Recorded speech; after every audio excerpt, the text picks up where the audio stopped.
Ready na po tayo sa face-to-face. Ang nagre-reklamo si Mary Jane at ang kanyang asawa na si June. Samantala, narito po ang kanilang inirereklamo, si Jerry kasama ang kanyang asawa na si Jea May. Ate Pia, Kuya Alan, Jerry, Jea May, Mary Jane, June. Napakamaselan nitong kaso na to. Allow us to add lang a couple of questions just for understanding. Jeric, nasa bubong ka? Wala po, sir. Nasa lababo po. Pero nasa kabila po, hindi po sa kanila. May lababo na nakakabit sa pader. Opo. Pero sa pader, meron, parang may butas-butas. Banyo na ba yung kabila nun? Opo. So, nakatayo ka doon. Sa lababo po, pero hindi po sa kanila. Dito po sa kabila. Kaya ako tinatanong yon, di ba? Kasi maraming tinitignan ang piskal or prosecutor at ang judge. Tinetest yung credibility at yung circumstance tinatanong. Di ba madaling sabihin na hindi ko ginawa yon. Pero you're in a location na dapat wala ka doon. So, syempre, it will add more questions. So, ang sinasabi mo, nandun ka sa lababo because hinahanap mo yung Manok po. manok. Opo. Kasi, Kukulong na. nung dumating ka, anong nakita mo sa kanya? Nandun po, nakatayo po siya. Pero yung lababo na yon, malayo sa banyo yon or pagtingin mo, yun yung... Ito po, picture. Itong detalye kasi ang magsasabi. Halika dito, Jerry. Saan yung kanila? Ito po. Ito. Opo. Ah, Dito niya po ako nakakita. nandito ka sa lababong ito. Yan yung banyo nila. Kung ito yung butas, may parang harang dito. Dinasabi ni Jeric, nandito siya sa kabila, so hindi kita. Gaano kalayo yung bahay nyo sa kanila? Kataliguran lang po. Yung likod po namin at likod nila, may kawayan na po, nakabakod po. Natural ba na yung manok niya doon talaga papunta sa inyo? Mali po yun. Kasi po, ang liit ng espasyo. At tutungtong pa siya doon sa lababo. Maghahanap ka ng alas 4 ng madaling araw, nasa lababo ka. At ang layo ng bahay mo. Ito po yung sa amin. Pakita mo. Ayan po siya. May daanan po siya dito. Totoo bang 2 beses ka na winarning ni Mary Jane na huwag mo akong busuhan, nang boboso ka, etc.? Hindi po. Pinagsabihan ko na po yan sa kapitbahay namin. Lagi ko po kasi siyang naaabutan na nasa likod namin. Sinabihan na po yan, sa akin po yung chat, na pinagsabihan ko na yan, Jane, pero umulit pa rin. So, yun, Jeric, nakaabot sa iyo yung... Opo, sinabihan po ako. So, assuming nawawala manok mo, pero dati ka na nung winorningan na pinagbibintang ka ng boboso, huwag ka nang pumunta doon. Tapos pumunta ka doon ng alas 4 ng umaga. Hindi mo naisip na baka pagbintangan ka talaga? Hindi po. Kasi wala naman po sa isip ko kasi hindi ko naman po yung gawain eh. Kasi ang normal, pag sinabing huwag ka na doon dahil pinagbibintang ka ng boboso, pag hindi ka naman pumunta na doon, hindi naman ibig sabihin tutong ng boboso ka. Diba? Parang umiiwas ka lang. Kaya lagi po ako nandun kasi may mga alaga po akong mga nakataling manok. Alam mo naman na may naliligo, sana nagpasintabi ka. Hindi para umakyat ka. Sino ka ba para gawang kita ng kwento? Sino ka rin ba para busuhan ko? Tanong mo sa sarili mo. Tayo no, Jerry. Tayo. Alam mo sa sarili mo yan. Yung manok, pwede mo itali, pwede mo... Anong dahilan? Bakit kita gagawa ng kwento? Ang liit ng espasyo natin, no? Kaya nga, Ano mo, ba't ka pupunta pero sa hindi ako lababo? nasa loob nyo. Ba't pupunta ka sa lababo? Sa lababo, hindi naman sa inyo. Oh. Kitang-kita ka na nga eh. Kahit sa Huli-huli ka na kapitbahay, nga kahit eh. sa kapitbahay. Hindi mo matanggap. Nandun ka pa rin, ang layo ng bahay mo. Yung kabastusan Kabila ka pa. mo, hindi mo matanggap. Jea May, nung nasa labas si Jerry, doon sa may lababo, anong ginagawa mo? Nagluluto po ako. Alam mo kung nasaan ang asawa mo? Yes po. Nakikita mo siya kung saan ka naroroon? Yes po. Nung sumigaw na si Mary Jane, aware ka? Wala po ako narinig na sigaw. Yung sigaw na lang po ni sir, yung narinig ko po na, namboboso ka. Pagkabukas niya po ng pinto, bigla na lang po siyang nambintang na, namboboso ka, bumaba ka dyan. Eh, nakita ko po ang asawa ko. Nagpa-flashlight po kasi siya, possible po kasi lumipad po yung manok sa taas ng saging. Sa bubong. Doon po siya nagpa-flashlight. Ang asawa ko malayo po kasi yung comfort room ventilation po na sinasabi nila, pataas po yun. Which is kung ipapasok po yung cellphone, dingding po ang makikita at hindi po siya magaganon. Hindi po yun doon, ma'am. Sa bubong. Kung hindi ka gumagawa ng kwento, from the beginning, iisa pa lang ang O kwento. talaga, tingnan natin sa blatter. O talaga, hindi mo lang matanggap na manyak ang asawa mo. Pag pumunta kami doon sa bakuran nyo, may papasukan ba ng Yes cellphone? po, Wala. meron po. Meron po. Meron po. Kaso po, kung yung ventilation po kasi kung titingnan, pataas Yeah, po kasi yun. kung imposibleng, kahit anong ano ng cellphone mo, imposible, then of course, hindi totoo yung sinasabi Yes mo. Pero kung sasabihin mong, hindi pwede dito, pero pwede naman dito sa ibabaw, Yes po. yung possibility na totoo yung sinasabi niya, nandun. Pag naghahanap ka kasi ng manok ng 4 a.m., and may naliligo at nandun, syempre, kahit sino parang, hindi ka ba natatakot umikot-ikot sa lugar na hindi mo lugar, tapos 4 a.m., no? Halimbawa, nabaril ka nung time na yon, nandun sa lababo, etc., baka ikaw na sa tama, pero patay ka. Kung akala nila inaakyat bahay, di ba? Some people say na pag ikaw ay nabastos, nahipuan, nabusohan, it's not the same, but it's almost the same feeling na na-rape ka. Or put it another word sa English, you were violated.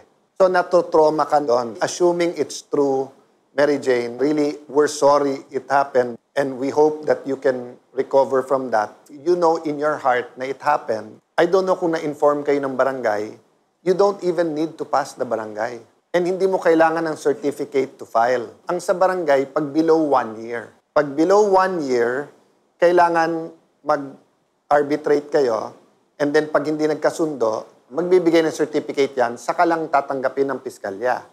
Pero pwede kang dumiretso nung gabi na yon sa women's desk, sa police, pwede kang dumiretso sa police, sa piskalya, para mag-file ng case ng anti-voyeurism. Bakit? Sa anti-voyeurism, the mere fact na kinukunang ka, private parts mo, naliligo ka, krimen na yon. That's assuming totoo, Jerry. Dahil kayo lang na may alam, at Diyos lang may alam kung totoo at hindi. Kung yung storya nyo is true, kasi yung sabihin mo, pre, na inabutan mo doon, nagkaabutan kayo, maintindihan nung fiscal at judge yun. Pwede pa sabihin na parang dinidepensahan mo asawa. Pero yung sinundan mo na sa bahay, tapos kahit sabihin mo mainit ulo, umikot ka pa, tapos pinasok mo at sinaktan mo, malamang kasuhan ka rin ng fiscal ng physical injuries. Kaya ang isang lesson doon, kahit gaano kasakit, alam ko, pinagtatanggol mo lang asawa mo, kayo ang biktima, kung totoo ha. Pero when you take the law into your own hands, meron na rin silang ikakaso sa'yo. Sa akin, no, it's more para maintindihan ng lahat ang mga issue na ito. Para kung may kilala kayong may ganito nangyari, klaro sa inyo. Sa sakop ng batas na Anti-Photo and Video Voyeurism Act, yung pagkuha ng picture or video. Yung pagkuha pa lang na yon, dun sa private parts, kahit hindi siya nakahubad, pero let's say naka-underwear, ganon, na walang consent ng isang tao, it's already a crime. Na yung kulong niya is 3 to 7 years and 100,000 to 500,000 ang fine. Nung pinasa namin to, because this is my law, I think it was 2009, maraming may phone, pero marami pang naka-analog, wala pa masyado yung mga videos. Dito sa batas na to, yung Anti-Photo and Video Voyeurism, the fact na kinunan mo, kahit personal mo lang yung tiningnan, o tiningnan mo, binura mo, whatever, yun na yun pa lang. That's already a crime. So sinasabi ko lang yun para sa lahat na nakikinig na di ko naman shinare eh. No, I'm telling you now, by taking that photo, you are committing a crime. The fact na tinake mo yung photo and video dun sa parang private parts or yung maselan na parte dun sa lugar na inaakala nung tao meron siyang privacy, bawal yun. May ano lang ako, because in your narrative, parang nagsabi ka kanina na may nambuboso Opo, nagsisigaw po ako noon. Nanakbo na po agad ako. sa kanya. Opo, sa asawa ko. Nagsumigaw po ako na may tao sa CR, may cellphone. Binibidyohan ako. Pagbukas niya po, nandun po yan. Siya pa po ang nagpababa. Na anong ginagawa mo dyan? Bumaba ka dyan. Doon na po niya nasuntok. May nanguhuli ng manok, nanguhuli ka ng manok, nandiyan ka sa ibabaw. Ayun, kaya po nakasuntok ko na po siya. Tapos lumabas po yung kapitbahay namin, yung katabi po, na sinasabi niya, doon po siya nakatapak sa lababo noon. Sabi niya, ano nangyari? Sabi ko, si Jeric, binibidyohan ako. Sabi, ay nako, hindi na nagbago. Ayun po agad ang bungad sa akin. Halimbawa, tama lahat ng sinabi mo. Sinabi Opo. nung kapitbahay mo yon, sinabi nung barkada. Opo. Ang sinasabi ko, Jeric, pag yan ay kinalap ng piskal, kahit wala yung video, at the very least, mapapile yung kaso. Kasi sa fiscal's level, hindi pa yan guilty beyond reasonable doubt. Ano pa lang yan? Probable cause. Ano ibig sabihin ng probable cause? Ang probable cause, ibig sabihin a reasonable belief na may krimen na nangyari, in this case, violation of the anti-voyeurism law, and then there's a reasonable ground to believe na yung kinakasuhan mo committed a crime. Ngayon, iba pa yung you have to prove beyond reasonable doubt. Diyan papasok yung mga detalye. Jeric, kung hindi totoo, naawa ko sa'yo, pinagbibintangan ka.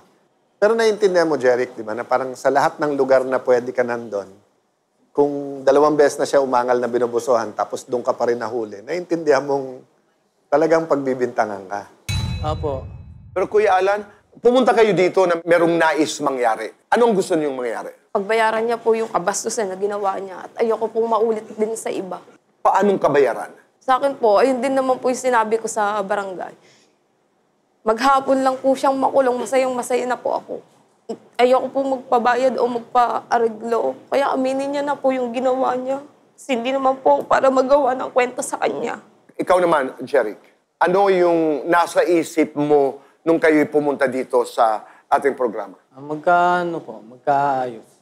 Para matapos na. Sa akin, no, I'll end this way. Just like yung tiwala ng aming ama, kumpanyero Rene Cayetano sa batas, very personal kay Mary Jane. One, whether it's true or not, biktima ka eh. Wala kang ginawang mali. Burahin mo sa that may video, may nakakita, and be there for your children, for your husband, they'll be there for you. And then, di ba yung sa life mo eh.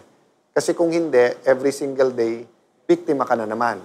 But it's not your fault if nga bumabalik. Kasi nga, human tayo eh, di ba? Okay, secondly, you have to decide.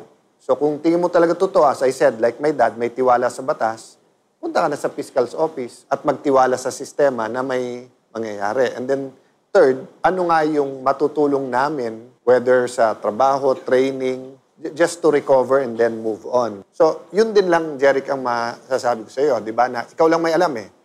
So, kung hindi totoo, anong magagawa mo? Except, di ba, mag-attend, etc. Kung totoo, then you have to find a way to apologize profusely and hope na hindi siya magfa-file. Hindi rin madali dumaan sa criminal case, ha? Ikaw naman maging victim, ako hindi totoo at kinasuhan ka. And bago tayo magwakas, ililiwanag ko na kaya hindi kami maghuhusga because that's part of also due process, no? It is a crime, so there is a presumption of innocence. Lahat ng opportunity na pensa niya ng sarili niya, kasama sa batas natin yon. Ang Cayetano in Action ay magmamanman, sasama, kung anong inyong kailangan. Sana'y bigyan tayo lahat ng liwanag, lalo na kayo, kung what is best for you and that justice may be served doon sa tunay na nagsasabi ng totoo at parusahan ang nagsisinungaling. Maraming salamat. Hatian naman ito ng mga ari-arian ang idudulog sa atin. Ihingi po ng payong kapatid kay Ate Pia at Kuya Alan ang inyong matutunghayan sa pagbabalik po ng...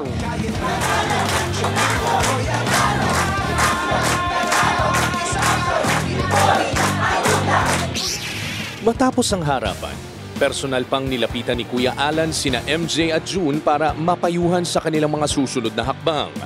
Sa huli, mabigat man sa loob lahat ng panig na pagdesisyonan nilang ituloy at harapin ang pagdinig sa lupon ng kanilang barangay. Sa ngayon, kinakailangan ng kanilang barangay na itakda ang kanilang pagdinig sa ibang petsa pero patuloy ang Cayetano in Action with Boy Abunda sa pagtutok sa kanilang kaso. Hangad ng programa na matulungan sila sa anumang paraang magdudulot ng kapayapaan at hustisya sa bawat panig. Kay Senator po, thank you po. Maraming salamat po it's honor po para sa amin na makaharap po kayo ng personal. And looking forward po kami na maging maayos na po lahat sa pamamagitan po nilang dalawa. Maraming salamat. Dininig din kami. Kasi sa amin, parang ang tagal-tagal ng proseso. Sa kanila, mabilis.